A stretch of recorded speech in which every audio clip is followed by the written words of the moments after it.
Hi, this is a poem I wrote for my PhD project, which I won't use for that anymore, so I'm going to read it here. And it's called Rosacea, which I'm sure a lot of you have heard of. It's where you get like redness all over your face. Not necessarily just because you're embarrassed though.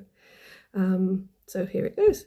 Small talk lands on her opalescent cheeks like radio signals from a long-forgotten supernova, creating concentric phylotactic wells of letter petals.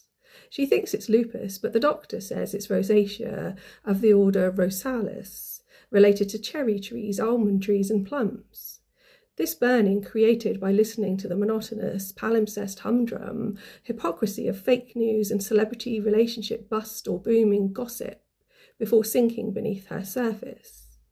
They ask, who is this creature who devours our words whilst craving her warm, radiant merit, fearing they're feeding the postulated embers of hydrogen refusing to be extinguished, the fierce glow of coals fed by the consternation within a constancy of consonants and sibilant disagreement, an assessment of scheming, pretentious asses, asserting assonant nonsense, alliteration alternating Tyrannothesaurus's tiny dictionary with simpish synonyms and lies that taste of enjammed pauses at the end of lines. She was never in abeyance, yet they continued to yap, to watch themselves reflected in her snaking red capillary patterns, to see their articulations alive, if only for a brief peek of serpentine time. When she opens her mouth and draws breath, they tell her to be silent. We want to see the pretty patterns we make believe we help to create before we fade back into obscurity.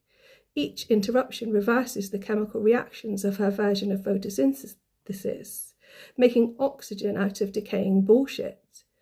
I'm getting sick of this, she mutters, tries to exit, to exist, but is cornered by another twat talking about Brexit. She tried to hide her prickly thorns from these pricks, but this time they will not abate.